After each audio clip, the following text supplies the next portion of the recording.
further industry beyond that in proportion in sustaining this ever necessary, consistent one-to-one relationship between circulation and represented property.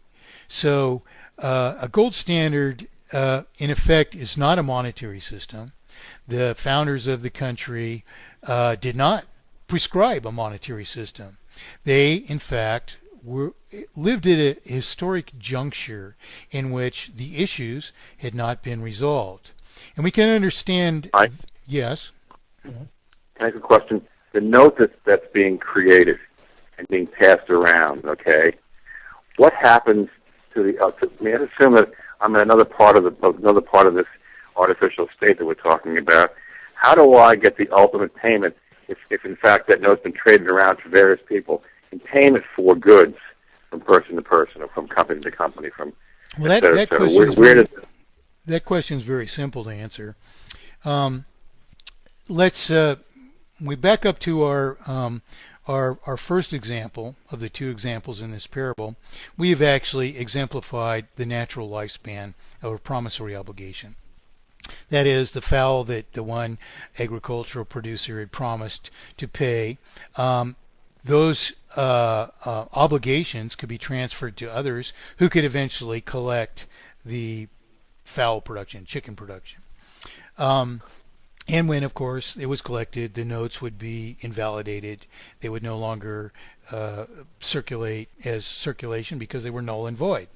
Now, that's the proper lifespan and cycle of a promissory obligation. And what happens in a banking system is what your question really asks. In a banking system, what happens is a purported central banking system intervenes upon the same transaction.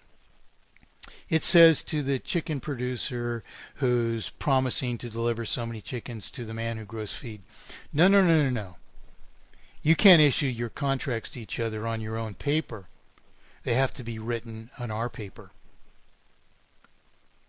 Our paper only is the only legitimate contract paper. And so what happens is the banking system merely reproduces a facsimile or representation of the same contract on its paper.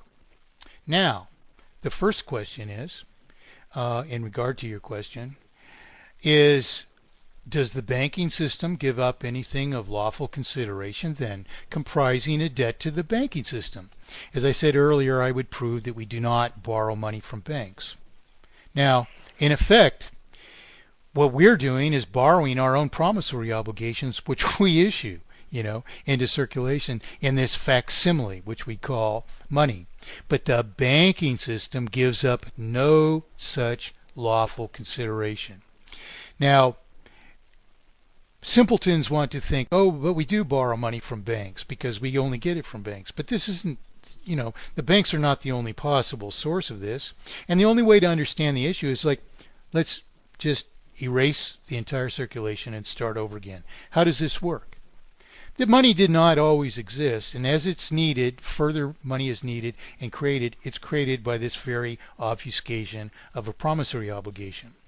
So the first crime against us of a central banking system is that it obfuscates our promissory obligation into a falsified debt to the banking system. What do I mean by this? Obfuscates our promissory obligation to each other into a falsified debt to the banking system. I've been using this term artificial debt all this while. What do I mean? Well, as I've just said, the banking system gives up no lawful consideration. There is no legal or legitimate or rational debt whatsoever to the actual banking system. They're merely publishing evidence of our promissory obligations to each other. And what are those obligations actually? The real creditor, say for instance, has built a $100,000 home with a 100-year lifespan. The real creditor is paid in full from the outset. The real creditor gives up property in exchange for a promissory obligation. The banking system gives up no property and merely publishes evidence of our promissory obligations to each other. We should be incensed at this. This is one of the greatest crimes in history. Just this first part of it is because it launders all the principle that's ever created into the unwarranted and unjustifiable possession of the purported banking system, which of course is not a banking system at all. It's a modern money changer. It's a deployer of an ancient ruse, which is only deployed everywhere in the world, but by denying the people true representation. The Federal Reserve System was passed into existence in the 1912.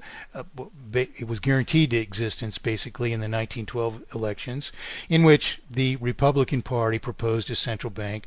The public rejected this, elected the Democrats, whose explicit party platform guaranteed that they would not create a central bank.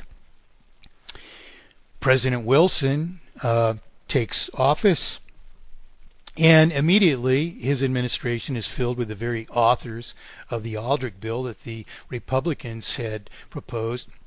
They revise it so it's less recognizable, but it's the same document, and the very history of the time records that the Aldrich bill was used as the model for the Federal Reserve Act by the same people. It was renamed Federal Reserve Act.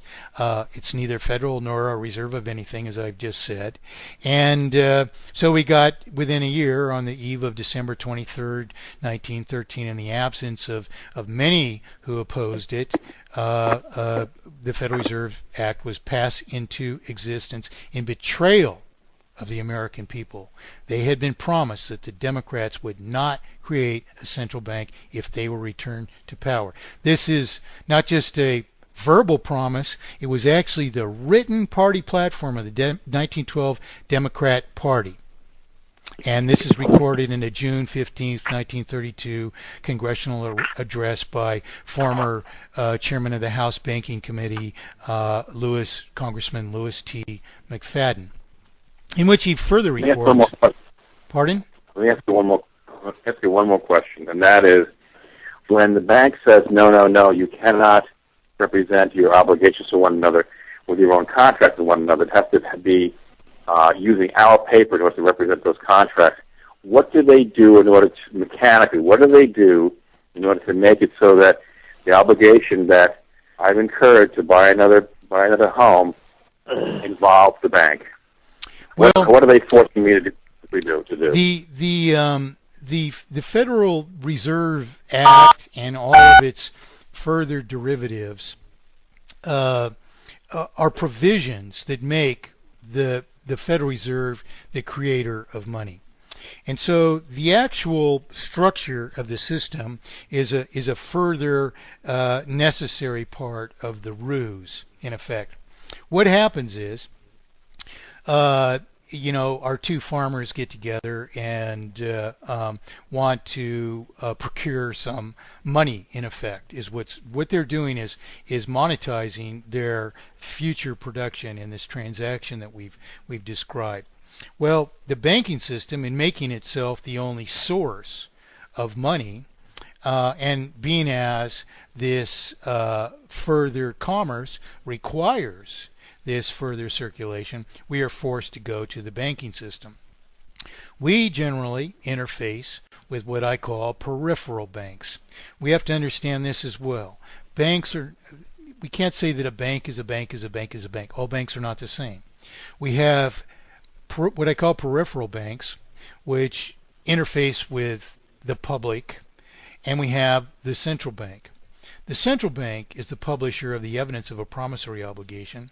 And basically what happens is we go to the peripheral bank because of the laws which make the banking system the only issuers of credit, and which is not even a true credit. It's a falsified credit. It's not credit because they are not true creditors. They provide nothing of lawful consideration equal to the debt they claim is owed to them. It's true that an obligation exists to pay and retire principal from circulation, but it's not the property of the bank. The bank gave up nothing of equivalence. There is no actual debt to the bank. The bank might act on our behalf to retire the principal from circulation when it's paid, but it's not the property of the bank. So that's the first crime against us, which is monumental itself. But an even far more monumental crime is that they impose interest as if the principal were their property and justified interest in some ostensible risk, where the fact of the matter is that what the banking system really does is it asks the Treasury to print the bills if physical money is issued. And in general, across the world, it costs approximately $2 today. When I was first, doing this work, it was 1/10 of a cent per bill. But now it's $2, regardless of the currency or central banking system. It's $2 to issue $100,000 into circulation. And so what this amounts to is let's just take a builder of a $100,000 home, for instance, and a buyer of the home who, rather than a debtor, I'm going to call them an obligor, because they are the issuer of their promissory obligation, and they willfully take on an obligation to pay and retire principal, which represents so much as their own production, for which they're acquiring what they determine is an equal volume of production. There's no exploitation whatsoever in this transaction under mathematically perfected economy, where we restore to anyone and everyone the right to issue promissory obligations free of exploitation rather, but we allow them to do this in a uniform way through what I call a common monetary foundry, which certifies creditworthiness and then actually even maintains the accounts. We wouldn't even need physical money under mathematically perfected economy. So the banking system, what they're doing, instead of, if you did this under mathematically perfected economy, you would say, okay, these two chicken farmers and feed farmers would go to the common monetary foundry, and they would say, listen, I want to deliver some of my chicken production, which is a market value of this, in return for so much feed, which this neighbor of mine is going to provide, which has a market value of this. I need to borrow or issue a promissory obligation rather, for the feed. Now, these are the values. This is what I'm going to give up for it. I've built the equipment to do this, and I should be able to increase my production to this scale, which would readily afford this. So the common monetary foundry, which is just going to be software, which looks at the figures and it says, okay, this fits the pattern that certifies creditworthiness to pay for this production with promissory obligation, which will be paid off at the rate of consumption or depreciation of the related property. So the exact same thing happens then. The money is created, it's passed to the man who raises feed, and he spends it across. The true creditor is paid in full from the outset of the arrangement, and the principal, when it's paid, is retired from circulation. So we emulate this very arrangement and natural life cycle of a promissory obligation in mathematically perfected economy. In the end, a $100,000 home with a 100-year lifespan then costs us $1,000 a year, or $83.33 a month. And all we're doing is paying for the production of others with an equal measure of our own production without exploitation at the rate of consumption of the related property. The only monetary justice which can exist. Now, in the banking system, what's happening is you go to the peripheral bank, and it fills out a contract which you sign, and it issues the same $100,000 into circulation for the $100,000 home, for instance, right?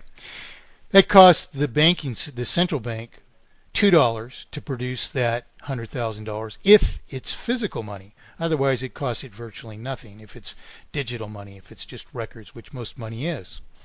So then, for $2, $100,000 is just created to represent our very own promissory obligation. You see, our mistake is thinking that we have to borrow our own promissory obligation. Every contract effectively is a promissory obligation, because the only reason to contract is to deliver